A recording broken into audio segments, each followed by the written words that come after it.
प्रथम कर्नाटक युद्ध जो हमने इस वीडियो से पहले वाले वीडियो में देखा है कि जिसका टाइम पीरियड 1740 से 1748 के बीच था। हमने उसमें देखा था कि 1748 में यूरोप में जब एक्स ला चैपल की संधि हो जाती है, उस संधि से प्रथम कर्नाटक युद्ध की समाप्ति हो जाती है। भारत में अंग्रेजी सेना और फ्रांसीसी सेना जो कि प्रथम कर्नाटक युद्ध के समय आमने सामने आ चुकी होती है, उनके बीच भी समझौता हो जाता है। और फ्रांसीसी गवर्नर डुप्ले, जिसने अंग्रेजों से मद्रास का क्षेत्र जीत लिया था, फोर्ट सेंट डेविड का क्षेत्र जीत लिया था, यह सब कुछ क्षेत्र डुप्ले अंग्रेजों को सौंप देता है। ये प्रथम कर्नाटक युद्ध में कुछ ऐसी चीजें हो चुकी थी।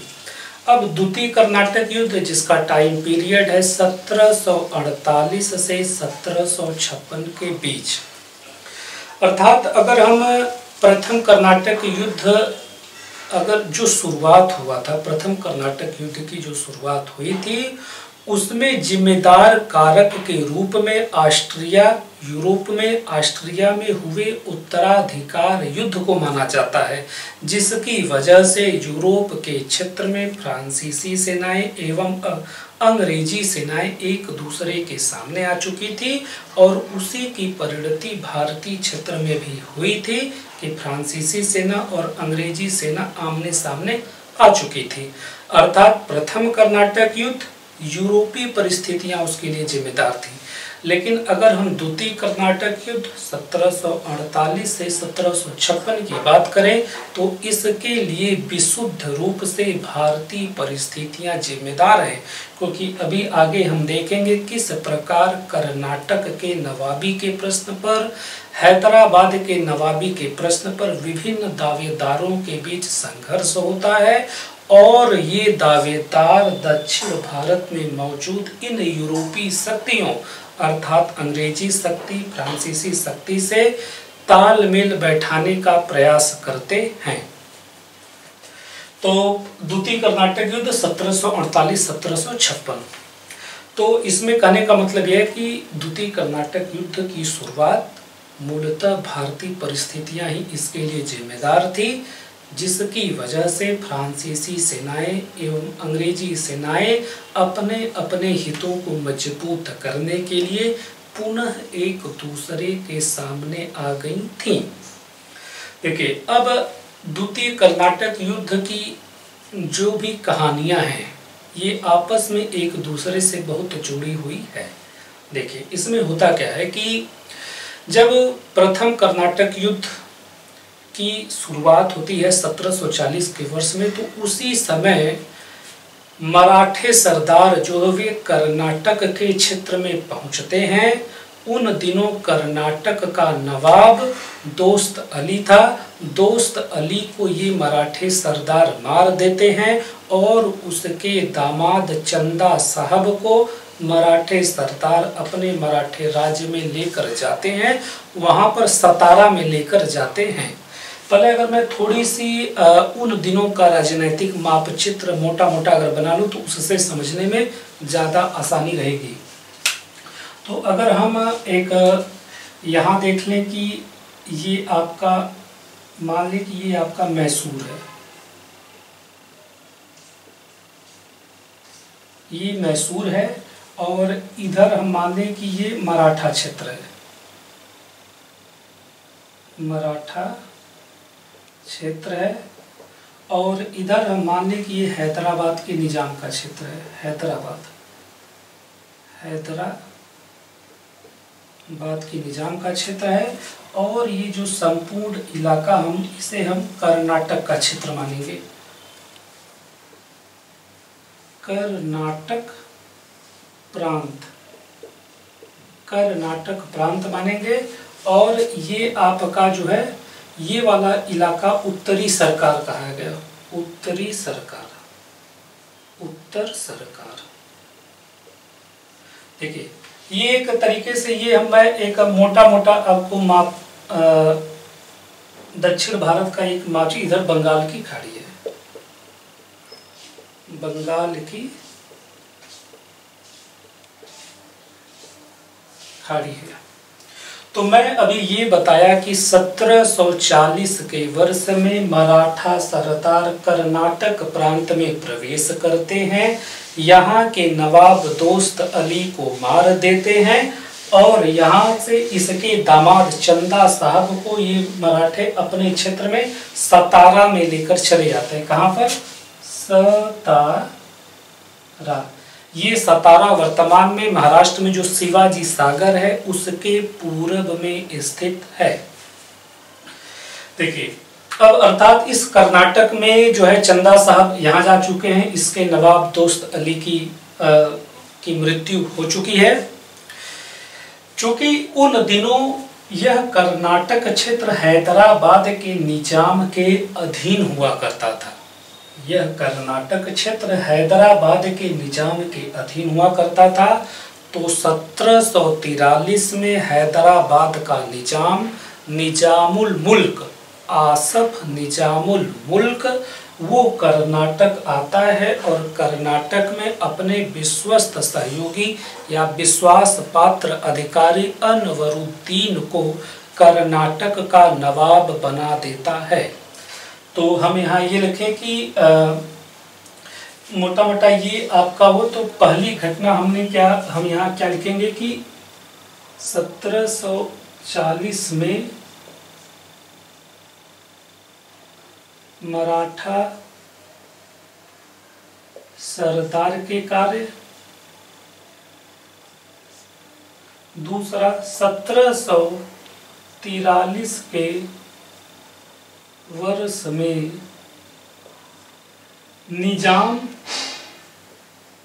निजाम का कार्य कि किस प्रकार 1743 के वर्ष में हैदराबाद का निजाम आसफ निजामुल मुल्क कर्नाटक के क्षेत्र में प्रवेश करता है और यहाँ पर अपने विश्वस्त सहयोगी अनवरुद्दीन को कर्नाटक का नवाब बना देता है।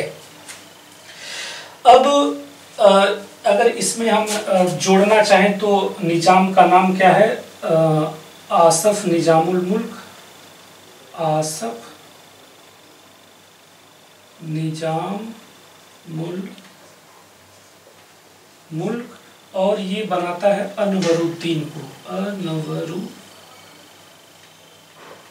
को, और ये चंदा साहब को अपने साथ ले गए हैं।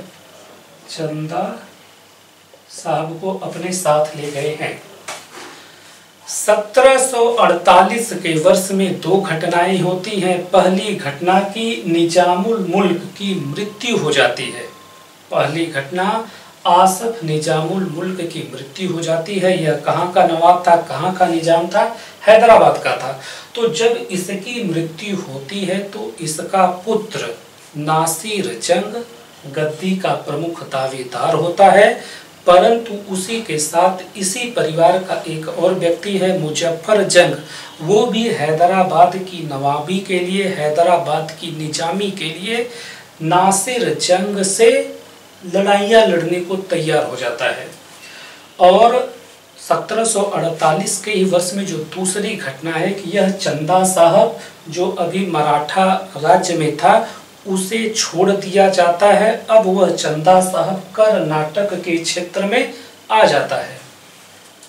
तो तीसरा हम क्या कहेंगे? 1748 में दो घटना। पहला निजामुल मुल्क की मृत्यु, निजाम की मृत्यु, और दूसरा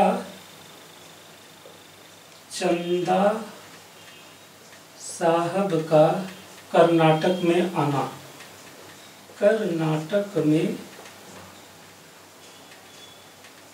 चंदा साहब का कर्नाटक में आना।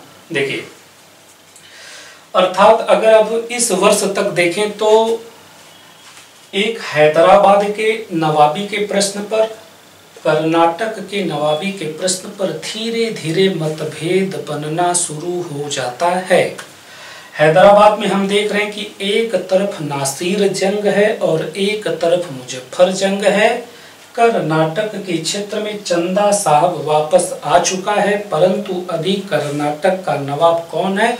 अनवरुद्दीन खां है, जिसे कि इस निजामुल मुल्क ने 1743 में कर्नाटक का नवाब बनाया था। कहने का मतलब यह है कि हैदराबाद और कर्नाटक में सत्ता प्राप्त करने के लिए गुटबाजी शुरू हो जाती है। हम पहले से ही जानते हैं कि दक्षिण भारत में इस क्षेत्र में फ्रांसीसी कंपनी अपना हित साध रही है, अंग्रेजी ईस्ट इंडिया कंपनी अपना हित साध रही है, और इसीलिए ये जो विभिन्न दावेदार थे सत्ता प्राप्त करने के लिए इन कंपनियों के पास जाना शुरू करते हैं। इसीलिए इसे कहा जाता है कि जब द्वितीय कर्नाटक युद्ध जो 1748 से 1756 के बीच चला है, उसके लिए मूलतः भारतीय परिस्थितियां ही जिम्मेदार हैं।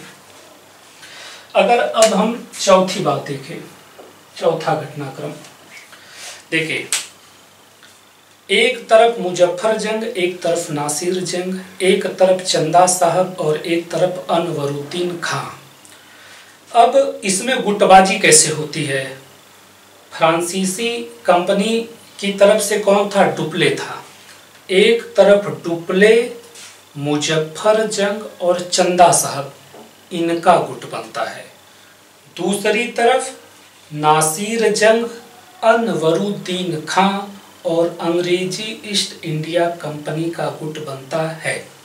तो अगर हम चौथे समीकरण में यदि हम देखें तो यहाँ पर एक गुट और दूसरा गुट, फर्स्ट सेकेंड, इसमें हम रखेंगे डुप्ले, मुजफ्फर जंग,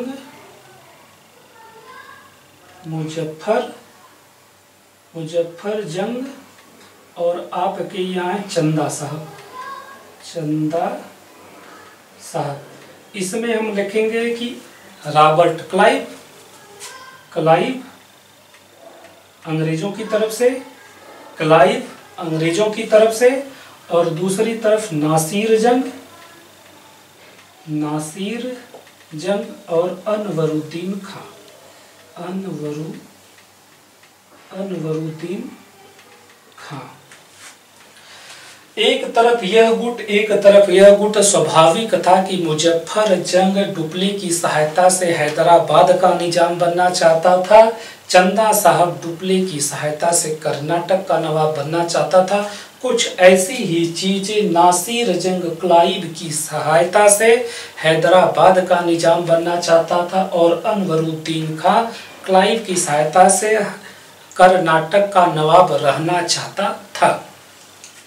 तो ऐसी परिस्थितियां हो चुकी हैं। देखिए, अब एक संधि के तहत डुप्ले, मुजफ्फर जंग और चंदा साहब ये तीनों मिलकर 1749 में अंबर के युद्ध में अनवरुद्दीन खां को ये घेरते हैं और उसे मार डालते हैं। 1749 अंबर का युद्ध, इस गुट ने अनवरुद्दीन खां को मार डाला, और अनवरुद्दीन खां का लड़का मोहम्मद अली वो वहां से भाग जाता है और तिरुचिरापल्ली के किले में शरण ले लेता है। अगर हम तिरुचिरापल्ली देखें तो यहाँ अगर हम कावेरी नदी मान लें, ये कावेरी नदी अगर है तो तिरुचिरापल्ली आपका यहाँ रहेगा, तिरुचिरापल्ली, कावेरी नदी के तट पर तिरुचिरापल्ली है। देखिए, अभी मैं क्या बोला कि 1749 के वर्ष में डुप्ले, मुजफ्फर जंग और चंदा साहब अनवरुद्दीन खां को मार डालते हैं। और अब ये अंबर है कहाँ? अंबर जो बेल्लूर है तमिलनाडु में, उसके दक्षिण पूर्व में अंबर है, या मोटा मोटा हम कहें कि अंबर का जो लोकेशन है पांडिचेरी के जस्ट ऊपर है। तो अब हम देख रहे हैं कि जो है आपके अनवरुद्दीन खां की मृत्यु हो चुकी है। अनवरुद्दीन खां स्वाभाविक था, कर्नाटक का नवाब था, अब उसकी मृत्यु हो गई, तो कर्नाटक का नवाब कौन बन जाएगा? चंदा साहब बन जाएगा। कर्नाटक का नवाब चंदा साहब बन गया। दूसरी तरफ जब ये हम यहाँ लिख दें पांचवा, 1749 अंबर का युद्ध, 1749 अंबर का युद्ध, जिसमें अंबर का युद्ध होता है और इसमें आपके अनवरुद्दीन की डेथ हो जाती है। चंदा साहब सिंहासन पर बैठ जाते हैं। देखिए 1750 के वर्ष में नासिर जंग की भी मृत्यु हो जाती है। नासिर जंग किसके खेमे में है? अंग्रेजों के खेमे में है और हैदराबाद की नवाबी इसे चाहिए थी। लेकिन 1750 में इनका इन दुश्मनों से लड़ाई करते करते इसकी मृत्यु हो जाती है, अर्थात हैदराबाद की गद्दी पुनः खाली हो जाती है। उस पर मुजफ्फर जंग की तैनाती हो जाती है, अर्थात हैदराबाद का निजाम मुजफ्फर जंग बन जाता है। तो हम यहाँ छठा करके 1750 नासिर की मृत्यु, नासिर जंग की मृत्यु और मुजफ्फर जंग की बादशाहत कहिए या निजामी कहिए, निजामी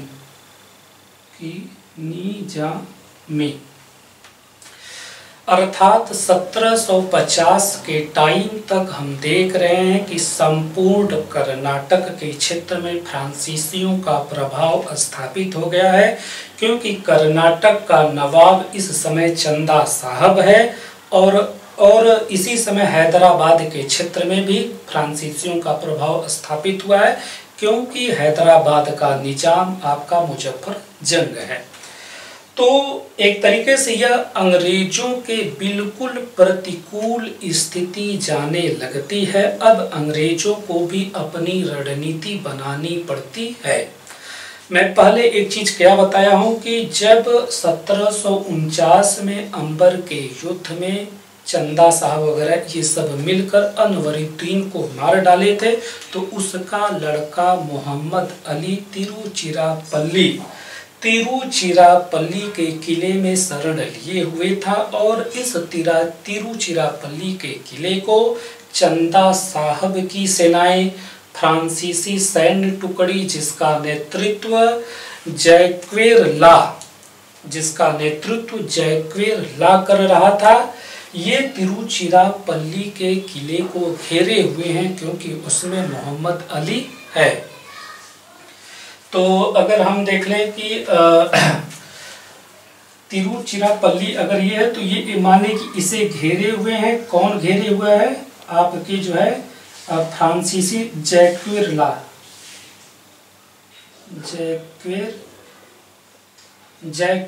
ला फ्रांसीसी सैन्य टुकड़ी का नेता है और इसी के साथ चंदा साहब की भी सेनाएं तिरुचिरापल्ली को घेरे रहती हैं। ये इस समय तक की स्थिति है। देखिए अब अंग्रेजों को भी अपनी रणनीति बनानी पड़ती है। अब वो करते क्या हैं?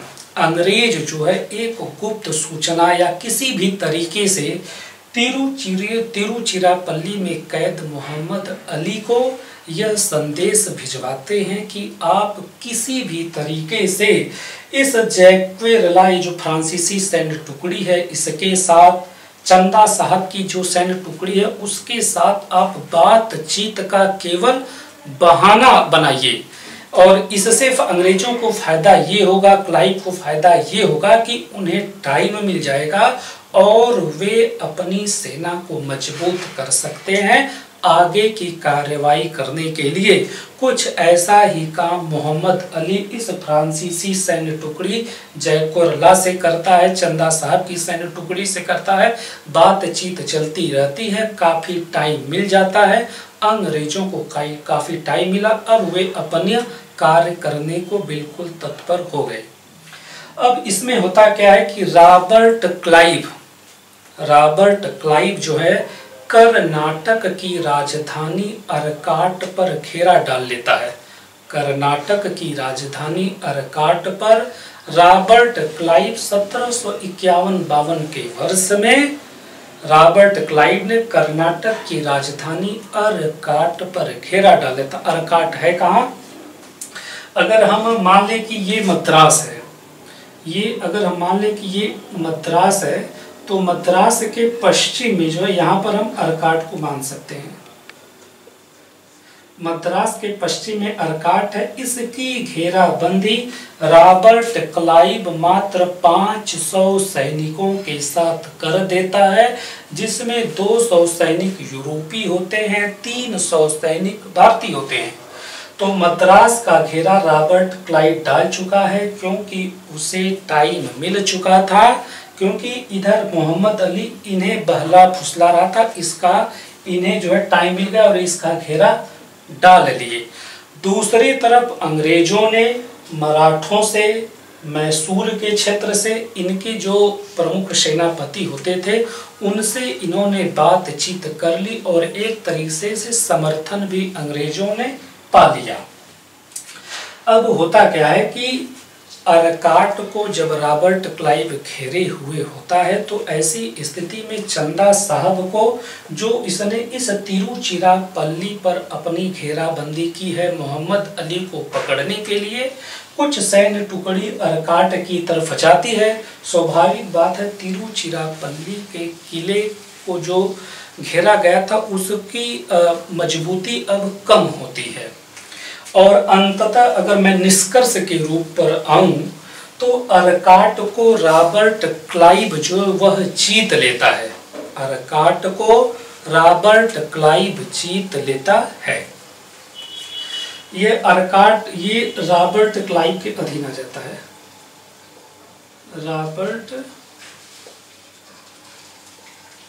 अरकाट रॉबर्ट क्लाइव के अधीन, लेकिन इसमें एक छोटी सी बात ये जान लें कि लेकिन बाद में चंदा साहब जो है अपने सेनानियों के साथ, अपने सैनिकों के साथ कुछ समय पश्चात इस अरकाट को पुनः जीत लेता है। लेकिन इसमें सबसे ध्यान देने की बात यह है कि ये भले से जीत लेते हैं, लेकिन कर्नाटक के क्षेत्र में अब अंग्रेजों की स्थिति बहुत मजबूत हो गई थी। और उसका एक उदाहरण मैं आपको अगर बताऊं, तो तिरुचिरापल्ली का जो घेरा, जो फ्रांसीसी सैन्य टुकड़ी का जो नेता था जैक्वेरेला, वो बिल्कुल इसे छोड़कर यहाँ से भाग जाता है और अंततः 1752 के वर्ष में यह इसे अंग्रेजों के सामने आत्मसमर्पण करना पड़ता है।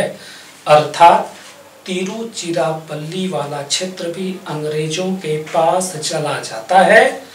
अरकाट जिसे अब चंदा साहब ले चुके हैं, लेकिन कालांतर में चंदा साहब को भी वहां से भागना पड़ता है और 1752 के वर्ष में ही चंदा साहब को तंजौर के सेना नायक उसका सिर कलम कर देते हैं।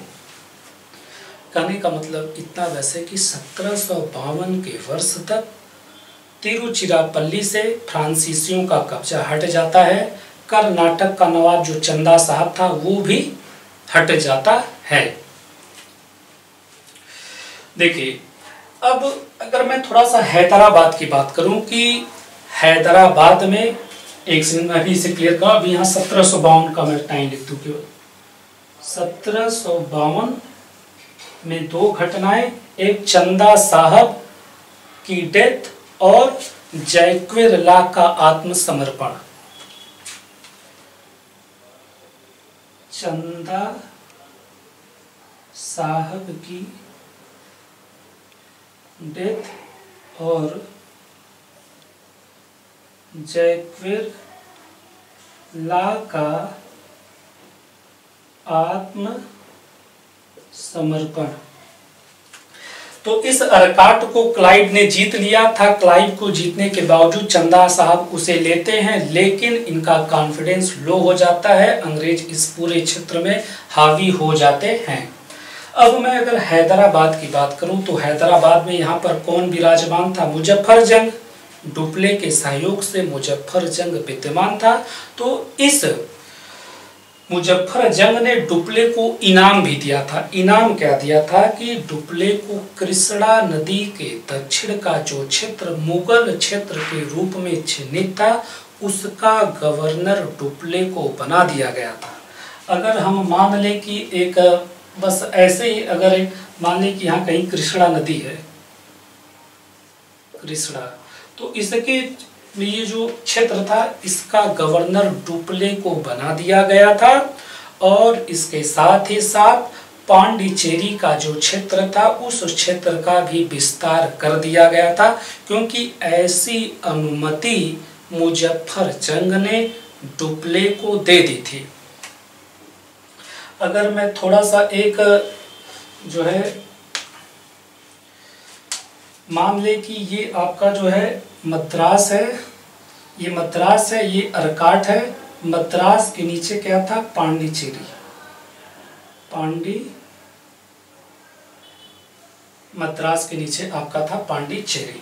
तो पांडिचेरी के क्षेत्र के विस्तार की अनुमति मुजफ्फर जंग ने डुप्ले को दे दी थी, लेकिन इसके बावजूद मुजफ्फर जंग को इस बात का डर हमेशा रहता था कि कहीं अंग्रेज जो कि अब इस क्षेत्र में हावी तो हो ही चुके थे तो इस क्षेत्र पर भी धावा न बोल दें। तो इसलिए उसने डुप्ले से जो है एक निवेदन किया था कि फ्रांसीसी सैन्य टुकड़ी, फ्रांसीसी एक छोटी सी फ्रांसीसी सैन्य टुकड़ी हैदराबाद के दरबार में रहे। तो ऐसा डुप्ले ने उसके निवेदन को मान लिया था और बूशी के नेतृत्व में एक छोटी सी सैन्य टुकड़ी हैदराबाद के दरबार में मौजूद रहती थी। तो यहाँ हम एक छोटा से कर दें, कौन है बूशी, बूशी के नेतृत्व में सैन्य टुकड़ी, फ्रांसीसी सैन्य टुकड़ी, फ्रांसीसी सैन्य बूशी के नेतृत्व में फ्रांसीसी सैन्य टुकड़ी हैदराबाद के दरबार में मौजूद है। अब प्रश्न उठता है कि इनका खर्चा कैसे चलेगा। तो इसके लिए व्यवस्था की गई थी कि कर्नाटक प्रांत के उत्तर में जो उत्तर सरकार का क्षेत्र था इसके कुछ क्षेत्र के लगान को जो है इस फ्रांसीसी सैन्य टुकड़ी पर खर्च किया जाना था और एक अनुमान के मुताबिक इस क्षेत्र से जो लगान मिलता था वो एक साल में 30 लाख रुपए के बराबर था। तो इसका जो खर्चा चलता था उत्तरी सरकार के कुछ क्षेत्रों के लगान से चलता था और ये 30 लाख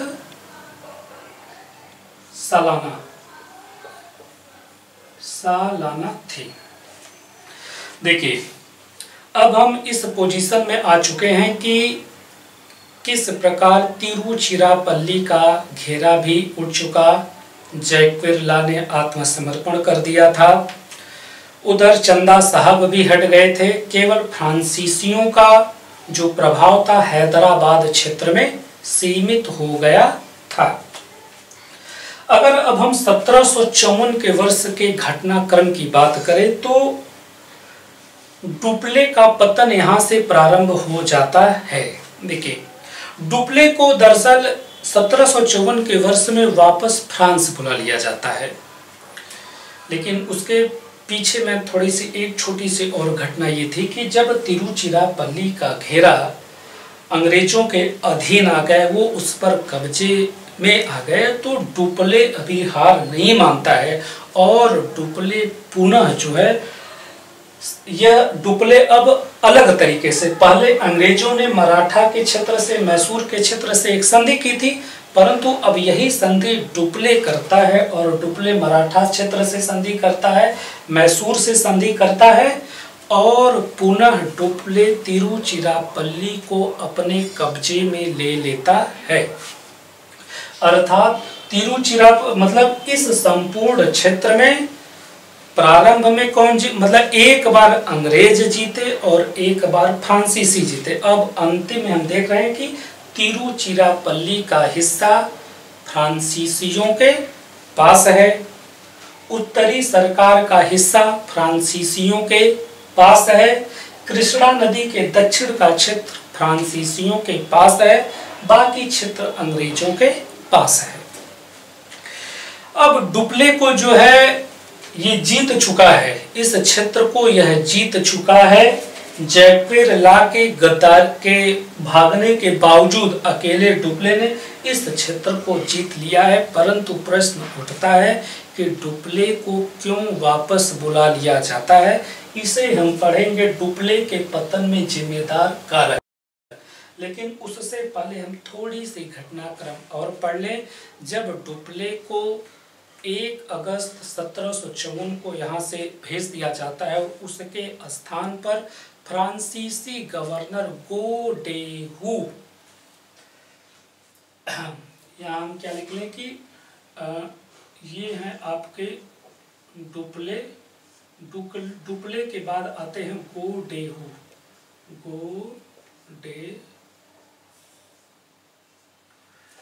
डुप्ले के बाद फ्रांसीसी गवर्नर गोडेहू आता है। डुप्ले यहाँ से जा चुके हैं। जब गोडेहू यहाँ आता है तो वो डुप्ले की नीति के विपरीत काम करता है और अंग्रेजों से यह समझौता करता है कि अब न ही कि ये दोनों आपस में एक दूसरे से समझौता करते हैं कि भारतीय राज्यों में अगर आपसी में कोई विवाद होता है तो वो उनमें नहीं पड़ेंगे, क्योंकि उनमें पड़ने की वजह से ये खुद एक दूसरे के सामने आ जा रहे हैं। पहला समझौता, तो गोडेहू का पहला समझौता क्या होता है? अंग्रेजों के साथ पहला समझौता यह होता है कि वे भारतीय राज्यों में जो भी समस्याएं आएंगी उनमें ये अब नहीं पड़ेंगे। और इनका दूसरा समझौता ये होता है अंग्रेजों के साथ ही कि जिस क्षेत्र पर उस समय जिसका अधिकार है वह अधिकार बरकरार रहेगा।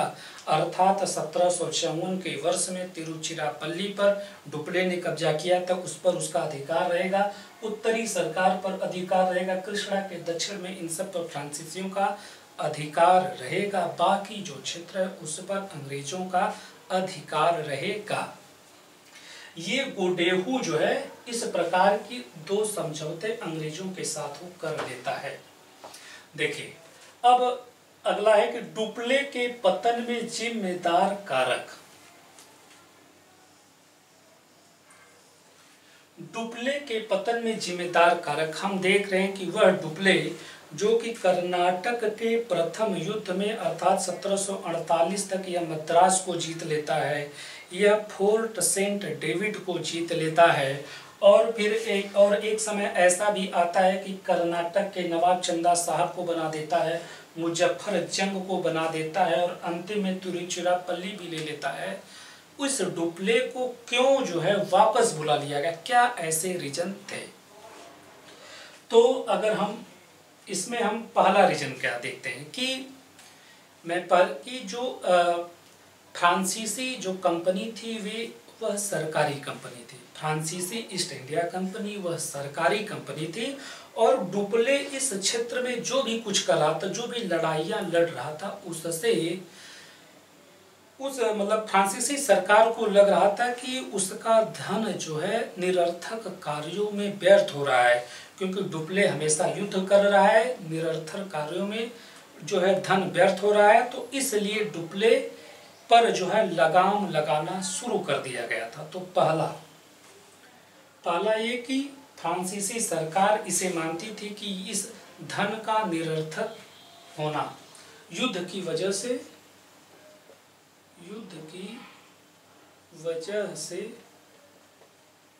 धन का अपव्यय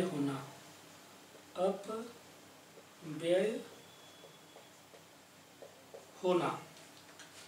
दूसरी बात कि ये जो फ्रांसीसी ईस्ट इंडिया कंपनी थी ये पूरी तरह फ्रांसीसी सरकार पर निर्भर थी, चूँकि ये एक सरकारी कंपनी थी और फ्रांसीसी सरकार का उन दिनों विश्व के विभिन्न क्षेत्रों में उसके अपने उपनिवेश थे और ऐसे ही उपनिवेश उसके अमेरिका में थे। तो फ्रांसीसियों को यह लगता था कि अगर भारतीय क्षेत्र में वह ब्रिटेन से लड़ाई लड़ता है तो इसका दुष्प्रभाव उसे अमेरिकी क्षेत्रों में उसके उपनिवेशों पर पड़ेगा। तो इसलिए उसने जो है भारतीय क्षेत्र में ब्रिटिशों से न टकराने की नीति बनाई। तो दूसरा हम क्या देखेंगे कि एक वैश्विक रणनीति के तहत डुप्ले पर लगाम लगाया गया। वैश्विक रणनीति के तहत, वैश्विक रणनीति के तहत। तीसरे कारण के लिए अंग्रेज खुद जिम्मेदार थे। उन दिनों अंग्रेज एक अफवाह फैला रहे थे कि डुप्ले की वजह से अंग्रेजों और फ्रांसीसियों के बीच कोई समझौता नहीं हो पा रहा है। डुप्ले हठ धर्मिता अपनाया है और जिसकी वजह से ये युद्ध लड़ रहा है और ये कोई भी समझौता नहीं कर रहा है। डुप्ले के खिलाफ बहुत ज़्यादा इस प्रकार की गलत अफवाहें फैलाई जा रही थी और यह कहा जा रहा था कि डुप्ले को यहाँ से भेज दिया जाए। तो तीसरा हम ये मानेंगे कि अंग्रेजों के गलत अफवाह। तीसरा, अंग्रेजों की चालाकी हम कह सकते हैं कि चालाकी, क्योंकि जब तक डुप्ले था वो अंग्रेजों पर हावी ही हो रहा था। चौथी बात देखिए, डुप्ले के जो सहयोगी थे, अगर हम कर्नाटक के प्रथम युद्ध में अगर एक कैरेक्टर का नाम है जो डुप्ले का सहयोगी था, ला बार डाउने अर्स, वो भी डुप्ले से भी उसका मनमुटाव हो गया था और वो डुप्ले को सहयोग नहीं किया था। मद्रास को वो 4 लाख पाउंड अंग्रेजों से लेकर मद्रास को देकर वो मॉरिशस चला गया था। और दूसरा कैरेक्टर हम देखते हैं कि ये जैक्वेरला, जो कि तिरुचिरापल्ली का घेरे डाले रहता है, लेकिन एक समय के बाद तिरुचिरापल्ली को छोड़कर अंग्रेजों के सामने आत्मसमर्पण कर देता है। तो एक तरीके से डुप्ले के जो सहयोगी थे वे भी डुप्ले को पूरी तरह सहयोग नहीं दे पाए। तो चौथे में अगर हम यहाँ लिख लें कि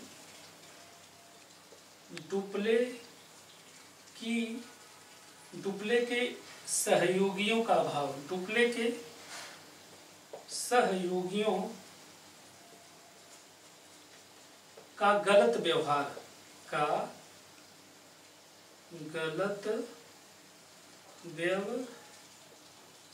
ये 4-5 ऐसे रीजन थे जो कि डुप्ले के पतन में जिम्मेदार कारक के रूप में जाने जाते हैं।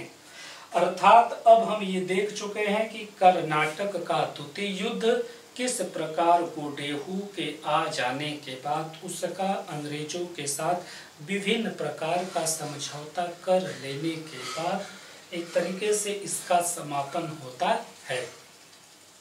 आज का टॉपिक ये कंप्लीट है। Thank you.